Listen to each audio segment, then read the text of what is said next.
বারা ইবনে আজিব বলিষ্ঠ কণ্ঠে বলতে লাগলো, ওগো গোত্রের নেতারা, গোত্রের সর্দার, আমি আমার জীবন ছাড়তে পারি,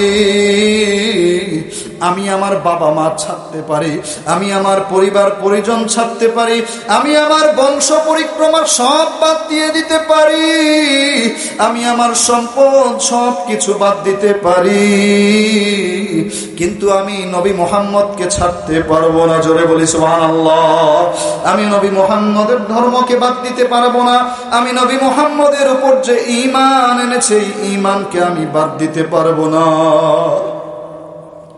এবার গোত্রের সর্দাররা তার মায়ের কাছে নালিশ করলো, আপনি যদি আমাকে সহযোগিতা না করেন, আমার পক্ষে আপনার ইবাদত করা, আপনার শুকরিয়া আদায় করা, আপনার জিকির আদায় করা কোনো অবস্থাতেই সম্ভব না। কথা বলেন ঠিক কিনা? মুসা আলাইহিস সালাতু ওয়াস সালাম, আল্লাহ মুসা পয়গম্বরকে বলতে লাগলেন, ওগো মুসা, তোমার পরে এমন একটা উম্মত আসবে যেই উম্মত বিপদে পড়লেও বলে আলহামদুলিল্লাহ। ও পয়গম্বর, খুশির সময় বলে আলহামদুলিল্লাহ। কোন অবস্থাতেই সুখে দুঃখে বিপদ আপদ বালা মুসিবত যেই অবস্থা হোক না কেন, সর্বদা একজনকে স্মরণ করে, তিনি কে? আল্লাহর হাবিব সাল্লাল্লাহু আলাইহি ওয়াসাল্লাম বলেন, মুমিনের এই ব্যাপারটা বড় আশ্চর্যজনক। একজন মুমিন যখন বিপদের মধ্যে পড়ে, মুমিন চিৎকার দিয়ে আল্লাহকে বলে, আল্লাহ,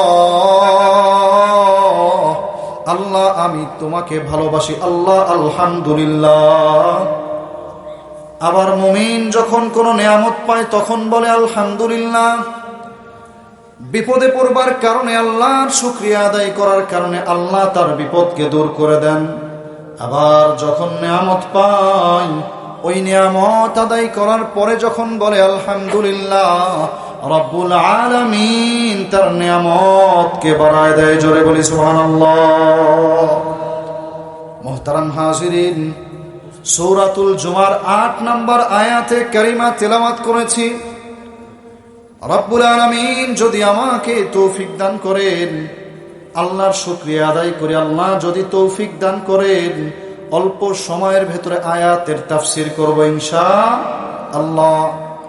আল্লাহ পাক রব্বুল আলামিন কোরআনুল কারীমে বড় চমৎকার করে বলেন, কুল ইন্নাল মাউতাল্লাযী তাফিররুনা মিনহু ফাইন্নাহু মুলাকীকুম সুম্মা তুরাদ্দুন ইলা আলিমিল গায়বি ওয়াশ শাহাদা। ওগো আল্লাহর হাবিব, আপনি উম্মতকে বলে দেন, তোমরা যেই মরণ থেকে পলায়ন করতে চাও, কোন অবস্থাতেই সেই মরণ থেকে তোমরা পলায়ন করতে পারবে না। ওই মরণ তোমাদেরকে পাকড়াও করবে, মরণের সাথে তোমাদের সাক্ষাৎ হবে। এরপর যখন তোমাদের মরণ হয়ে যাবে, তোমাদেরকে তোমাদের রবের কাছে পাঠানো হবে, যেই রব তোমাদের দৃশ্য অদৃশ্য, জানা অজানা, প্রকাশ্য অপ্রকাশ্য সব কিছু জানেন। কথা বলেন ঠিক কিনা? আল্লাহ পাক রব্বুল আলামিন কোরআনুল কারীম সূরা হাদীদ আয়াত নাম্বার 57 আল্লাহ বলেন, হুয়াল আউয়ালু ওয়াল আখিরু ওয়াল যাহিরু ওয়াল বাতিন। আল্লাহই প্রথম, আল্লাহই শেষ, আল্লাহই দৃশ্য অদৃশ্যের সব কিছু জানেন। মানুষ যত গুনাহ করুক, পাপ করুক, অন্যায় অবিচার যাই করুক না কেন, আল্লাহ সব কিছু জানেন, কোনো কিছুই আল্লাহর অগোচরে না। রব্বুল আলামিন বলেন, তুমি যাই করো, তুমি যতই পাপাচার করো না কেন, অন্যায় অবিচার করো না কেন, তুমি যতই মিথ্যা কথা বলো, হারাম পথে উপার্জন করো, অবৈধ ইনকাম করো, যতই তুমি আমি আল্লাহ থেকে দূরে চলে যাও, একদিন এমন একটা সময় আসবে যেই সময় আমি আমার ফেরেশতা আজরাইলকে বলবো তোমাকে পাকড়াও করতে, আজরাইল তোমাকে 1 সেকেন্ড সময় দেবে না। আল্লাহ পাক বলেন, কুল্লাই ইয়ানফাকুমুল ফিরারু ইন ফারারতুম। তোমরা যদি ওই চূড়ান্ত মরণ থেকে পলায়ন করতে চাও, ওই পলায়ন করতে চাওয়ার দ্বারা তোমাদের কোনো কাজে আসবে না। আম্মা জান আয়েশা সিদ্দিকা রাদিয়াল্লাহু আনহা, আম্মা জান আয়েশা সিদ্দিকা রাদিয়াল্লাহু আনহা থেকে বর্ণিত, তিনি একবার তার ঘরের মধ্যে বসা ছিলেন। এমত অবস্থায় আল্লাহর হাবিব সাল্লাল্লাহু আলাইহি ওয়াসাল্লাম তাশরিফ আনলেন। আল্লাহর হাবিব সাল্লাল্লাহু আলাইহি ওয়াসাল্লাম ঘরে প্রবেশ করবার পর আম্মা জান আয়েশা অভ্যাসবশত দাঁড়ায় গেলেন। আল্লাহর হাবিব বলতে লাগলেন, আয়েশা দাঁড়ানোর দরকার নাই, যেভাবে ছিলে সেভাবেই বসে যাও। এবার আল্লাহর রাসূল সাল্লাল্লাহু আলাইহি ওয়াসাল্লাম আম্মা জান আয়েশার কোলে মাথা দিয়ে শুয়ে পড়লেন। আল্লাহর হাবিব বড় ক্লান্ত ছিলেন, বড় পরিশ্রান্ত ছিলেন, শরীরটা বড় দুর্বল ছিল। আল্লাহর হাবিব সাল্লাল্লাহু আলাইহি ওয়াসাল্লাম আম্মা জান আয়েশার কোলে মাথা দিয়া ঘুমায় পড়লেন। আম্মা জান আয়েশা রাদিয়াল্লাহু আনহা আল্লাহর রাসূলের চেহারা মোবারকের দিকে তাকায় আছেন, বড় নেক দৃষ্টি দিয়া তাকায় আছেন। এমন চমৎকার চেহারা আর কখনো তিনি দেখেন নাই, আর কোন মানুষের কোনো দিন এমন চমৎকার চেহারা দেখেন নাই। আল্লাহর হাবিবের চেহারাটা ওই চাঁদের চেয়ে বেশি সুন্দর ছিল। জোরে বলি সুবহানাল্লাহ। জাবের ইবনে সামুরা রাদিয়াল্লাহু আনহু বলেন, কোন এক পূর্ণিমার রাতে আমি আল্লাহর রাসূলের সাথে সাক্ষাৎ করলাম। আল্লাহর রাসূলের গায়ে একটা লাল ডোরা কাটা চাদর ছিল। আল্লাহর হাবিব সাল্লাল্লাহু আলাইহি ওয়াসাল্লাম ওই পূর্ণিমার চাঁদের রাতে আমি আল্লাহর রাসূলকে দেখলাম। আমি তাকায়া দেখলাম আল্লাহর হাবিবের চেহারাটা এমন চমৎকার দেখা যায়। একবার আমি ওই চাঁদের দিকে দেখলাম, একবার আল্লাহর হাবিবের দিকে আমি লক্ষ্য করলাম। ও মুসলমান, জাবের রাদিয়াল্লাহু আনহু বলেন, আমি লক্ষ্য করে দেখলাম ওই আল্লাহর হাবিবের চেহারা একবার, দুইবার, তিনবার, চারবার, বারবার দেখতে লাগলাম। ওই হাবিবের চেহারা ওই পূর্ণিমার চাঁদের চেয়ে অনেক বেশি সুন্দর। জোরে বলবো সুবহানাল্লাহ। আল্লাহর হাবিব সাহাবায়ে কেরামের মজমার মধ্যে বয়ান করছিলেন, আলোচনা করছিলেন। সাহাবায়ে কেরামকে বলতে লাগলেন, ওগো আমার সাহাবীরা, তোমরা যারা ঈমান আনবে, আল্লাহর উপর বিশ্বাস করবে, আমি নবী মুহাম্মদকে তোমরা যারা ভালোবাসবে, তোমাদের জন্য জান্নাত ওয়াজিব হয়ে যাবে। একটু জোরে জোরে বলবো সুবহানাল্লাহ। ছোট্ট একজন বালক, নাম হলো বারা ইবনে আজিব, তখনও মুসলমান হন নাই, বয়সে কিশোর। বারা ইবনে আজিব রাদিয়াল্লাহু আনহু আল্লাহর হাবিবের কথাটাকে পেছন থেকে শুনতে লাগলেন। আল্লাহর হাবিব সাল্লাল্লাহু আলাইহি ওয়াসাল্লামের সামনে চলে আসলেন, বলতে লাগলেন, ইয়া রাসূলুল্লাহ, আমি আপনার উপর ঈমান আনি নাই, আল্লাহর উপরেও আমি ঈমান আনি নাই। ইয়া রাসূলুল্লাহ, ইয়া হাবিবাল্লাহ, আপনি যে একটু আগে যেই কথাটা বললেন, আপনার উপর ঈমান আনলে জান্নাত পাওয়া যাবে, আমি বারা ইবনে আজিব বয়সে তরুণ এক যুবক, আপনার উপর ঈমান আনি নাই। এই সত্য যদি আমার জন্য প্রযোজ্য হয়, আমিও যদি আপনার উপর ঈমান আনলে আমার জন্য যদি জান্নাত ওয়াজিব হয়ে যায়, আবশ্যক হয়ে যায়, ইয়া রাসূলুল্লাহ, ইয়া নবী মুহাম্মদ, আমিও আপনার উপর ঈমান আনি, আমিও জান্নাত চাই, আমিও জান্নাতে যেতে চাই। আল্লাহর হাবিব সাল্লাল্লাহু আলাইহি ওয়াসাল্লাম বারা ইবনে আজিবকে কালেমা পড়ায় মুসলমান বানায় ফেললেন। জোরে বলি সুবহানাল্লাহ। এবার আল্লাহর হাবিব নিজের পাগড়ি মোবারক বারা ইবনে আজিবের মাথায় পড়ায় দিলেন, নিজের জামাটাকে বারা ইবনে আজিবকে হাদিয়া দিলেন। এবার ওই আল্লাহর রাসূলের কিশোর সাহাবী ওই আল্লাহর হাবিবের জামা মুবারক গায়ে দিয়া, মাথায় পাগড়ি দিয়া নিজের এলাকার মধ্যে পৌঁছায় গেলেন। সর্দাররা পাগড়ি আর গায়ের জামা দেখে জিজ্ঞেস করলো, ওরে বারা, তুমি এটা কার জামা পরেছো? ওই সাহাবী বলতে লাগলো, আমি নবী মুহাম্মদের জামা পরেছি। ওই সাহাবী এই কথা বলবার পর, বয়স তো তেমন বেশি না, তরুণ একজন সাহাবী, গোত্রের সমস্ত সর্দাররা বলতে লাগলো, তুমি যদি এই জামা না খোলো, তোমাকে আমরা হত্যা করে ফেলবো, তোমাকে আমরা হত্যা করব, প্রয়োজনে তোমাকে আমরা নির্বংশ করে দেব, আমাদের গোত্র থেকে তোমাকে আমরা বিতাড়িত করে দিব। হয় তুমি মুহাম্মদের ধর্ম ছাড়বে, নতুবা জামা কাপড় খুলে ফেলবে। বারা ইবনে আজিব বলিষ্ঠ কণ্ঠে বলতে লাগলো, ওগো গোত্রের নেতারা, গোত্রের সর্দার, আমি আমার জীবন ছাড়তে পারি, আমি আমার বাবা মা ছাড়তে পারি, আমি আমার পরিবার পরিজন ছাড়তে পারি, আমি আমার বংশ পরিক্রমা সব বাদ দিয়ে দিতে পারি, আমি আমার সম্পদ সব কিছু বাদ দিতে পারি, কিন্তু আমি নবী মুহাম্মদকে ছাড়তে পারবো না। জোরে বলি সুবহানাল্লাহ। আমি নবী মুহাম্মদের ধর্মকে বাদ দিতে পারবো না, আমি নবী মুহাম্মদের উপর যে ঈমান এনেছে এই ঈমানকে আমি বাদ দিতে পারবো না।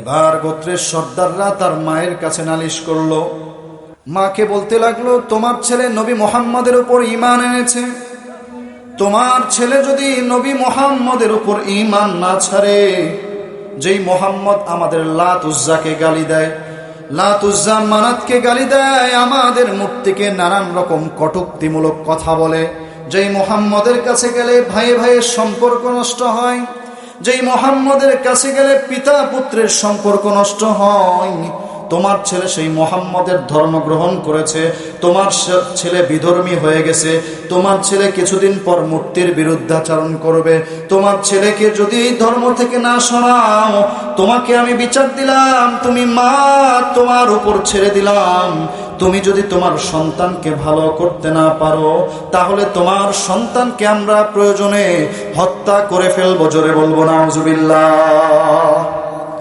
বারা ইবনে আজিবের মা সন্তানকে বড় দরদ নিয়ে বুঝাইতে লাগলেন, ওগো আমার সন্তান, তুমি নবী মুহাম্মদের ধর্মটা ছেড়ে দাও, না ছাড়লে গোত্রের থেকে চাপ আসবে, আমাকে শাস্তি দেওয়া হবে, তোমাকে হত্যা করা হবে। সাহাবী বলতে লাগলেন, আমার জীবন যাবে মা, আমি আমার গোত্রকে ছাড়তে রাজি আছি, এমনকি মাগো আমি তোমাকে ছাড়তে রাজি আছি, কিন্তু তারপরেও আমি নবী মুহাম্মদকে ছাড়তে পারবো না। জোরে বলি সুবহানাল্লাহ। ওই সাহাবী সকাল সন্ধ্যা আল্লাহর রাসূলের কাছে যাওয়া আরম্ভ করে দিলেন। মা চিন্তা করলেন, কিভাবে নবী মুহাম্মদের উপর থেকে ঈমানকে নষ্ট করব, এজন্য অনেক চিন্তা ভাবনা করে বলতে লাগলো, ওগো আমার সন্তান, তুমি একদিন তোমার নবী মুহাম্মদকে দাওয়াত দাও, আমার বাড়িতে আনো, একদিন আমার বাড়িতে আনবার পর আমার বাড়িতে একই সাথে খাবার খাবে, আমি নবী মুহাম্মদকে দাওয়াত দিলাম। সন্তান চিন্তা করতে লাগলো, যেই মা আমার নবী মুহাম্মদের কথা শুনতে চায় না, আর যেই মা আমার নবী মুহাম্মদের কথা স্বীকার করতে চায় না, যেই মা আমার নবী মুহাম্মদের উপর ঈমানকে ছাড়তে বলে, সেই মা যখন দাওয়াত দিয়েছে আমি আল্লাহর রাসূলকে দাওয়াত দেব, আল্লাহর রাসূলকে যখন সাহাবী জানালেন, ওগো রাসূলুল্লাহ, আমার মা আমাকে আপনাকে দাওয়াত দিয়েছে, এক বেলা আমার বাড়িতে আপনার আহার করতে হবে। আল্লাহর হাবিব বলতে লাগলেন, বারা যাও, তুমি তোমার মাকে বলো আগামীকাল রাত্রিবেলা তোমার বাড়িতে আমি যাব। পরের দিন রাত্রিবেলা আল্লাহর হাবিব সাল্লাল্লাহু আলাইহি ওয়াসাল্লাম যখন ওই কিশোর সাহাবীর বাড়ির মধ্যে পৌঁছাইলেন, দরজার মধ্যে যখন খোলালেন, বারা ইবনে আজিব দরজা খুলে দিলেন, আর মা দরজার জানালা দিয়া উকি ঝুঁকি আরম্ভ করে দিলেন। ওই মা একবার আকাশের দিকে তাকায়, আরেকবার তাকায় ওই নবী মুহাম্মদের দিকে। ওই কিশোর সাহাবী চিন্তা করতে লাগলেন, মা বারবার এমন করে কেন, এমন করে কেন, মা কি আবার কোন জাহিলি যুগের জাদু মন্ত্র করছে কিনা? এই জন্য দৌড়ায় মায়ের কাছে আসলো। মাকে বলতে লাগলেন, ওগো মা, নবী মুহাম্মদের পায়ে যদি একটা কাঁটাও লাগে আমি বারা ইবনে আজিব সহ্য করতে পারবো না। মা, তুমি কি আমার সন্তান, আমার নবীকে জাদু করতেছ কিনা? মা উত্তর দেয়, না না, ওগো আমার সন্তান,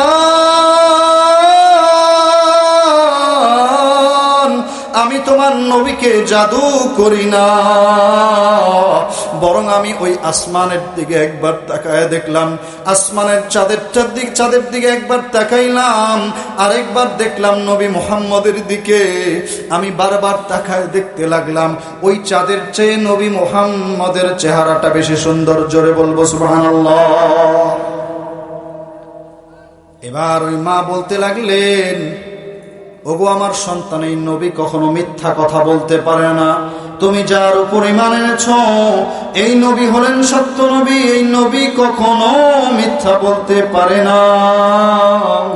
এই নবী একজন সত্য নবী। জোরে বলি সুবহানাল্লাহ।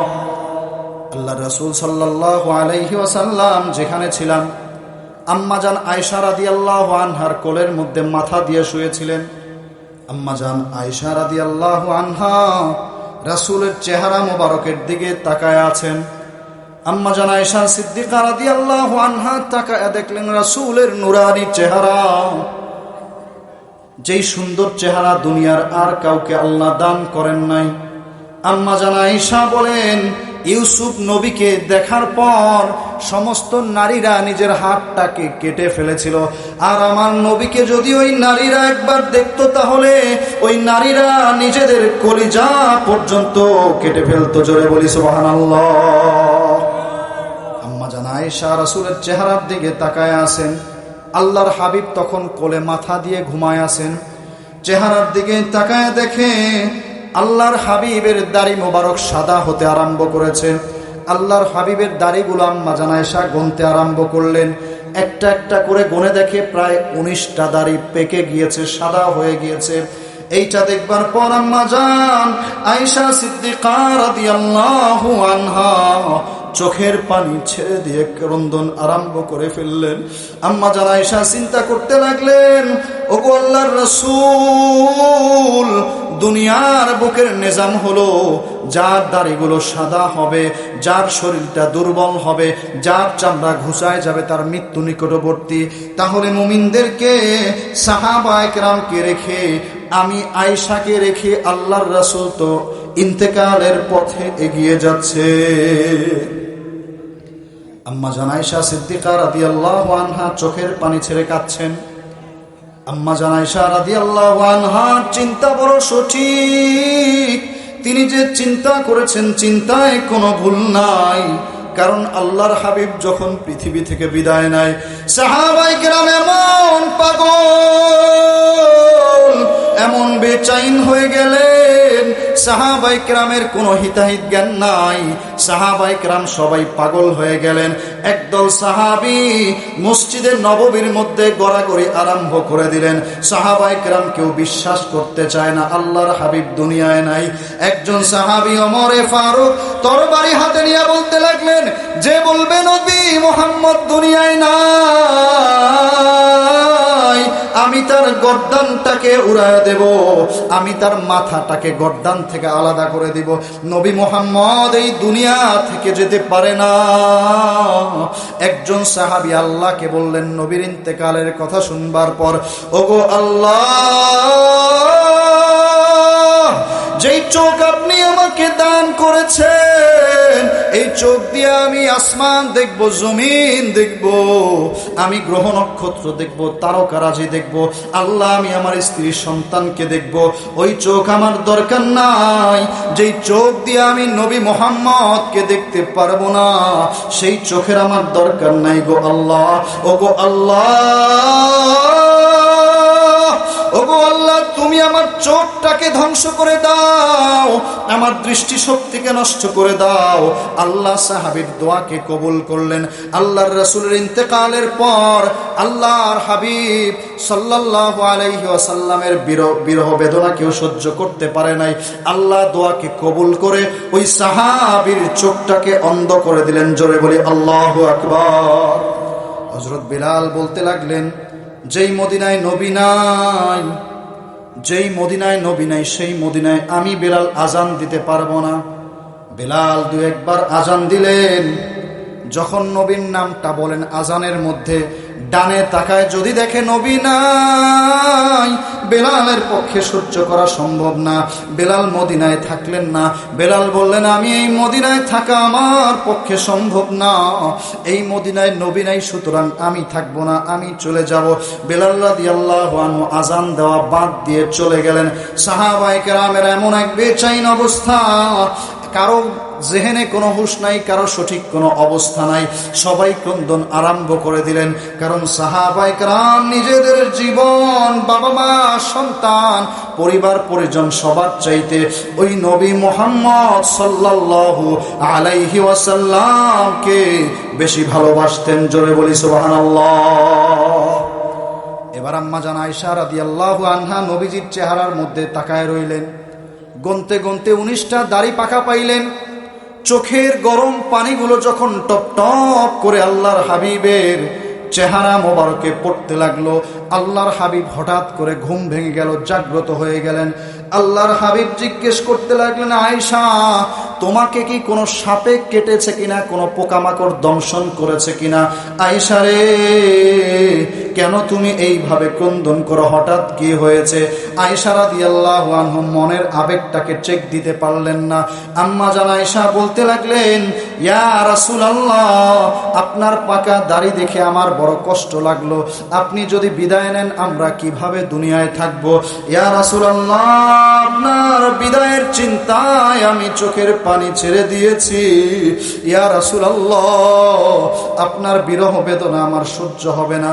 আল্লাহর হাবিব সাল্লাল্লাহু আলাইহি ওয়াসাল্লাম আম্মা জান আয়েশাকে বলতে লাগলেন, আয়েশা, তোমাকে একটা প্রশ্ন করি, প্রশ্নের উত্তর দাও। দুনিয়ার বুকে সবচেয়ে বিপদগ্রস্ত মানুষকে, ওই বিপদগ্রস্ত মানুষের পরিচয়টা একটু তুলে ধরো। আম্মা জান আয়েশা অভ্যাস মতো বলতে লাগলেন, আল্লাহ আর আল্লাহর রাসূল সবচেয়ে ভালো জানেন। আল্লাহর হাবিব বলতে লাগলেন, আয়েশা, তারপরেও বলো তো সবচেয়ে বিপদগ্রস্তকে? এবার আম্মা জান আয়েশা বলতে লাগলেন, বিপদগ্রস্ত হলো ওই ব্যক্তি, যে ব্যক্তি মারা যায় আর তার বাবা মা তার জন্য ক্রন্দন করে, তার ছোট ছোট এতিম বাচ্চাগুলো তার জন্য কাঁদে, তার স্ত্রী বিধবা হয়ে যায়, লাশটাকে যখন ঘর থেকে বের করে সকল মানুষগুলো যখন কাঁদে, ওই মুহূর্তটাই হলো সবচেয়ে বেশি কঠিন। আল্লাহর হাবিব আবার জিজ্ঞেস করলেন, এর চেয়ে কঠিন সময় কোনটা?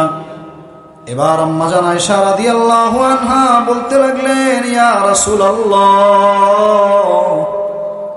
এর চেয়ে কঠিন মুহূর্ত হলো ওইটা যখন কোন মানুষ মারা যায়, ওই লাশটাকে যখন কবরের মধ্যে রাখা হয়, মানুষগুলো যখন কবরের মধ্যে লাশটাকে রেখে চলে আসে, লাশটা কাকুতি মিনতি করতে থাকে, একাকী হয়ে যায়, ওই মুহূর্তটা হলো সবচেয়ে কঠিন। এবার আল্লাহর হাবিব সাল্লাল্লাহু আলাইহি ওয়াসাল্লাম বলতে লাগলেন, আয়েশা রে, তুমি যা বলেছো সত্য বলেছো, কিন্তু মনে রাখো, কোন মানুষ যখন মারা যায়, ওই মানুষটার সাথে যখন কোনো মানুষ যায় না, ওই মানুষটার রূহটা যখন আল্লাহর কাছে চলে যায়, ওই মানুষটার রূহটা যখন বের হয়ে যায়, ওই মানুষটা তখন চিৎকার করে ক্রন্দন আরম্ভ করে দেয়, ওই মানুষটা তখন কান্নাকাটি আরম্ভ করে দেয়। ওই মানুষটার লাশটাকে যখন খাটিয়ার মধ্যে গোসল দেওয়ার জন্য রাখা হয়, আত্মাটা চিৎকার করে বলতে থাকে, ওগো ভাই, আমার লাশটাকে বড় যত্ন করে আস্তে আস্তে গোসল করাও, কারণ একটু আগে আজরাইল আমাকে যেভাবে কষ্ট দিয়েছে, ওই কষ্ট এখনো আমার শরীর থেকে দূর হয় না। আত্মাটা চিৎকার করে বলতে থাকে, ওগো ভাই, আমাকে গোসল দেওয়ার সময় বেশি গরম পানি ঢেলো না, কারণ আমার শরীরের অঙ্গ প্রত্যঙ্গ এখনো ব্যথা করে। ওগো ভাই, আমাকে কষ্ট দিও না, আমার শরীরটা কসলানোর সময় একটু ধীরে সুস্থে কসলাও যেন আমার কোনো কষ্ট না হয়।